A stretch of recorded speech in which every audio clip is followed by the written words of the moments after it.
Sikango Congress Halgra Shalkani Hamkrai Kleine Asuk Musung Zaga, Obo Haikeno Bisi Kolongma Romi, Communist Hapang, Kumar Kotno Kobi, A Amsani Lukuroni Hamgrani Bagi Wan Shugya, Fiaba Tabuk Dorendro Modini Nikel Mumbai, Salgra Shalka Hakotoni Hamgrani Kaham Ungitongo, 11 crore 80 lakh rang Shubaye, 1000 Achuk Sagnai AC Tepazak, Theater, Amsani Hoda Hamgraite, Resapong Mushamuni Hamgrani Bagi Kotor Yakumo, Naraknai, Tripura Hastewa Haino Hai BJP Hapang তুবনানি কক্কচারখা রাজ্য সভানি MP মোচাং Biplab Kumar Deb ভগবান Das GR বেটিতে প্রায় 4900 recruitment হতে চলছে বারবার বলতে কবে হবে এখন গ্রুপ সি এর ইন্টারভিউ শুরু হয়ে গেছে এই 4900 চাকরি দেওয়ার মালিক কে হয়েছে ভগবান দাস হয়েছে নামও ভগবান কামও ভগবান 4900 চাকরি দেওয়ার ব্যবস্থা জিআরবিটির মাধ্যমে ভগবান দাসের মন্ত্রণালয় সেই মন্ত্রণালয় থেকে ব্যবস্থা করা হয়েছে বন্ধুরা একবার চিন্তা করে দেখুন কুমারঘাটবাসী আপনারা এক সময় ডিপ্রাইভ হয়েছেন কিন্তু নরেন্দ্র মোদীর নেতৃত্বে যখন ত্রিপুরাতে ভারতীয় জনতা পার্টি সরকার এসেছে তো কুমারঘাটবাসীর সঙ্গে ন্যায় করেছে এবং সঙ্গে সঙ্গে পুরো ডিস্ট্রিক্টের সঙ্গে ন্যায় করেছে আমরা ছোট বড় ডিস্ট্রিক্ট দেখি না কাজের লোক দেখি যখন দেখেছি ভগবান দাস কাজ করতে জানে তো তখন ভগবান দাসকে মন্ত্রী বানানো হয়েছে বন্ধুরা কমিউনিস্টরা কোনোদিন অনুকূটিকে কোনো কিছু দেয়নি এক মন্ত্রী দিয়ে রেখেছিল 10,300 দেশের চাকরি পেয়েছে কুমারঘাটে আমাদের অনুকূটি থেকে এক মন্ত্রী দিয়েছিল সে মন্ত্রীও এত বড় বিখ্যাত হয়েছে পুরো ভারত ওকে চেনে কিসের জন্য ওর কাজের জন্য না অকাজের জন্য বরবাদির জন্য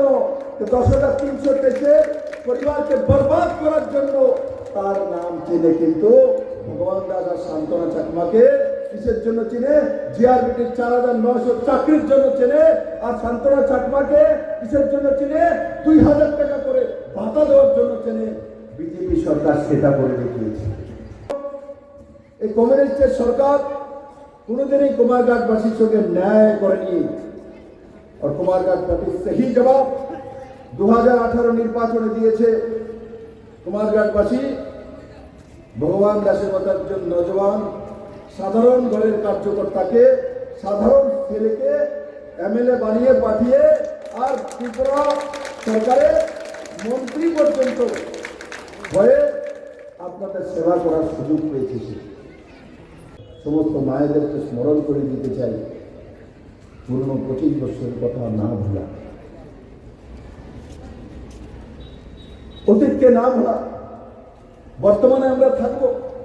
ভবিষ্যতে নির্মাণ করব কিন্তু অতীতকে না ভুলে ঊনকোটির সঙ্গে ন্যায় ভূমি ঊনকোটি সেই ভূমি একদম 1 crore দেবতাকে বাদ আপনার দৃষ্টি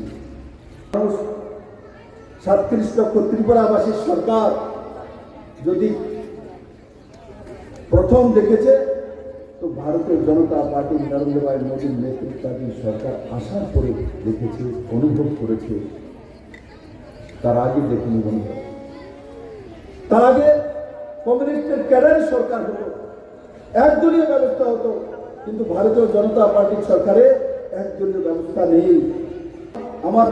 চেয়ারম্যান বসে আছে উনি বলছেন যত না খুলঙ্কার অর্থ যখন আমি বাংলাতে বুঝিয়ে হিন্দিতে বুঝিয়ে বললাম তো পুরো হাউস তাকিয়েছিল যে হ্যাঁ ত্রিপুরার মধ্যে জনজাতি আছে এরা নমস্কারকে যাতনা খুলঙ্কা বলে আমার তখন গর্ব হয়েছে আমি বলার সুযোগ পেয়েছি যে আমার জনজাতিরা রেশা পরিধান করে মাননীয় প্রধানমন্ত্রী সে রেশা করে দুনিয়াতে ঘুরে তার জন্য নর্থ ইস্ট এবং ত্রিপুরার পরিচয় স্বাভিমানের পরিচয় যদি কেউ দিয়েছে নরেন্দ্র ভাই মোদী দিয়েছে সম্মান নর্থ ইস্টের বাসীকে আজকে আমি গর্ব করি আমি এমন একটা দলের কার্যকর্তা যেই দলের নেতা নরেন্দ্র ভাই মোদী ত্রিপুরা কিন্তু আগে কমিউনিস্টের যে সরকার ছিল সবসময় ত্রিপুরাকে ছোট করে দেখানো হতো ত্রিপুরার মানুষ কিচ্ছু জানে না ত্রিপুরার মানুষ বঞ্চিত ত্রিপুরার মানুষ লাঞ্ছিত ত্রিপুরার মানুষের কাছে খাদ্য নাই শুধু নাই 25টা বছর করেছে আর ত্রিপুরার মানুষকে বদনাম করেছে নরেন্দ্র মোদী সরকার আসার পর আজ ত্রিপুরার মানুষের সম্মান ফিরিয়ে দিয়েছে। আজ বিপ্লবদের যখন পার্লামেন্টে যায় তখন সম্মানের সঙ্গে মানুষের 2 এমপি লোকসভা, 1 রাজ্যসভা হিসাবে দেখে না, 1 এমপি হিসাবে দেখে। সেই মানসিকতা নরেন্দ্র মোদী তৈরি করেছে। ত্রিপুরা থেকে এমপি হয়, উত্তরপ্রদেশ থেকে এমপি হয়, মধ্যপ্রদেশ থেকে এমপি হয়, এমপিতে এমপি হবে, সাংসদ তো সাংসদ হবে, সাংসদ বরাবর হয়। সে সম্মান নরেন্দ্র মোদী ভারতীয় জনতা পার্টি সরকার দিয়েছে। লাগাতার সরকার ছিল কংগ্রেস এবং কমিউনিস্টের। এরা 60 বছর লাগাতার কেন্দ্রের সরকার ছিল, কিন্তু নর্থ ইস্টকে কোনোদিন সম্মান দেয়নি। নর্থ ইস্টের মুখ্যমন্ত্রীকে কোনোদিন জিজ্ঞাসা করেনি, নর্থ ইস্টের মন্ত্রীকে কোনোদিন জিজ্ঞাসা করা হয়নি। কিন্তু আজ নরেন্দ্র মোদীর নেতৃত্বে যখন সরকার এসছে, নর্থ ইস্টের প্রত্যেকটি মুখ্যমন্ত্রীকে, প্রত্যেকটি এমপিকে, প্রত্যেকটি এমএলএকে, প্রত্যেকটি কর্পোরেটরকে সেই সম্মান যদি কেউ দিয়েছে নর্থ ইস্টকে, তো ভারতীয় জনতা পার্টির সর্ববৃহৎ নেতা নরেন্দ্র মোদী দিয়েছে। তাহলে অন্তিম জনের সরকার, এই কমিউনিস্টরা স্লোগান দিত এরা অন্তিম জনের সরকার, এরা শ্রমজীবীর সরকার। এরা শ্রমজীবীর সরকার নয়, এরা শ্রমজীবীদেরকে শোষণ করার সরকার ছিল। শ্রমজীবীর সরকার যেটা তৈরি করেছে ভারতীয় জনতা পার্টির সরকার তৈরি করেছে। সবার জন্য অন্যের ব্যবস্থা করেছে ভারতীয় জনতা পার্টির সরকার, সেই বিষয়ে কাজ করেছে। তাই বন্ধুরা, এই সরকার কি কি করেছে বলার জন্য বহু কিছু আছে, আমি সব জায়গায় যাব না। একটা বিষয় বলে আরেকটা বিষয় বলে শেষ করবো, সেটা হচ্ছে প্রধানমন্ত্রী আবাস যোজনা। প্রধানমন্ত্রী আবাস যোজনা, প্রত্যেকের জীবনে একটা স্বপ্ন থাকে, আমার একটু ভিটে মাটি হোক, আমার ঘরে একটা সুন্দর বিল্ডিং ঘর হোক, আমার ছেলে মেয়ের জন্য আমি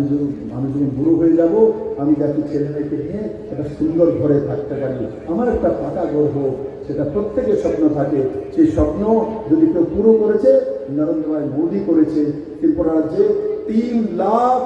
প্রায় 3,36,000 উপরে ঘর দিয়েছে।